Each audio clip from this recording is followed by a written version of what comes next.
इसमें कल हमने तेजी देखी और जियो फाइनेंस में अच्छी चीज़ ये है कि 300 रुपए के स्तर को ना सिर्फ इसने रीगेन किया है बल्कि स्टॉक में हम देख रहे हैं कि दमखम अब दिख रहा है इसको टिका कर रखने की।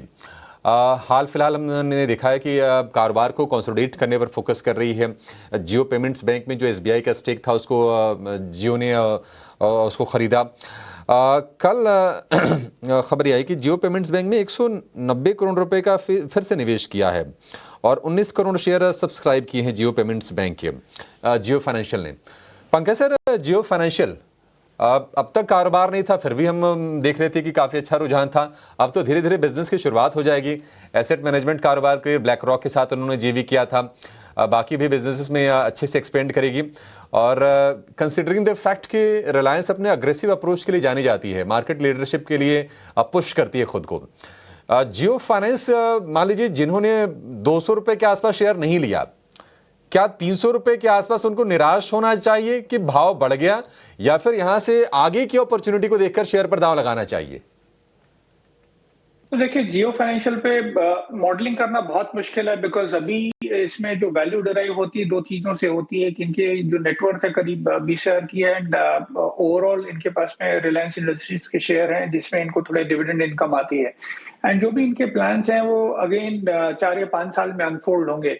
तो मैं एज ए एनालिस्ट तो इस पे व्यू नहीं दे पाऊंगा, बट इन जनरल जो हमें रिलायंस ग्रुप में रिलायंस इंडस्ट्रीज ज्यादा बेटर लगता है, बिकॉज एक तो ये कि ओवरऑल एक्सपेक्टेशन है कि जियो के आपके आईपीओ आ सकता है। 10% का हमने करीब टैरिफ हाइक लिया है ये साल। अगर ये टैरिफ हाइक इससे थोड़ा ज्यादा होता है तो दिन मैं मानना चाहूंगा कि आपका रिलायंस के लिए वो फायदेमंद होगा, and not only Reliance, even Bharti के लिए फायदेमंद होगा।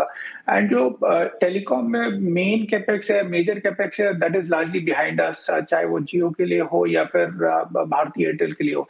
तो ये स्पेस हमें ओवरऑल अच्छा लगता है, but then again I think Jio financial पे फंडामेंटल व्यू देना बहुत मुश्किल है, बिकॉज जैसे मैंने बताया कि इसमें अभी मॉडलिंग करना, क्योंकि ऑपरेशंस अभी चालू हो रहे हैं एंड उसको थोड़ा टाइम लगेगा शेप लेने में, तो मैं इस पे अभी करंटली व्यू नहीं दे पाऊंगा।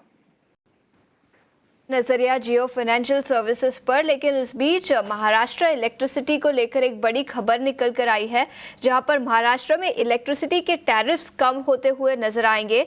चीफ मिनिस्टर देवेंद्र फडणवीस का ट्वीट था, उन्होंने कहा पहले साल में 10% तक टैरिफ रेट्स कम हो सकते हैं और अगले 5 साल में टैरिफ रेट्स 26% तक कम होते हुए नजर आ सकते हैं। कंज्यूमर्स के लिए तो ये एक पॉजिटिव खबर है। लेकिन पंकज जी, आपसे पूछना चाहूंगी, जो पावर लिस्टेड कंपनीज है, टाटा पावर, अदानी पावर, उन कंपनियों पर किस तरह का इम्पैक्ट इस खबर के चलते दिख सकता है?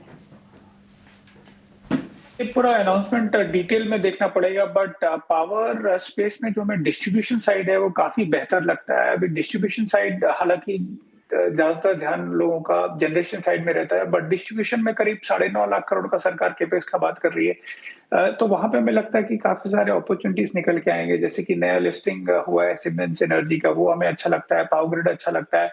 टाटा पावर अगेन, अगर डिस्ट्रीब्यूशन साइड में कुछ प्राइवेटाइजेशन होता है जिसमें चांसेस है कि टाटा पावर एग्रेसिवली पार्टिसिपेट करेगी, तो वो भी हमें ओवरऑल अच्छा लगता है। एंड जो डिस्ट्रीब्यूशन साइड में आपकी जो कंपनीज होती हैं जो थोड़ा पावर केबल्स या ट्रांसमिशन लाइन्स ले करती हैं, जैसे केईसी इंटरनेशनल हो गया, ये हमें अच्छे लगती है। तो पावर स्पेस में ट्रांसमिशन एंड डिस्ट्रीब्यूशन स्पेस हमें काफी बेहतर लगता है। ये ऑर्डर मुझे देखना पड़ेगा। आई डोंट थिंक आप, क्योंकि आप पीपीए साइन करते हैं तो आप ऐसे ही टैरिफ रेट घटा नहीं सकते। जैसे मैंने कहा, ये थोड़े डिटेल्स देखने पड़ेंगे, बिफोर दैट मैं इस पे कमेंट नहीं करूंगा।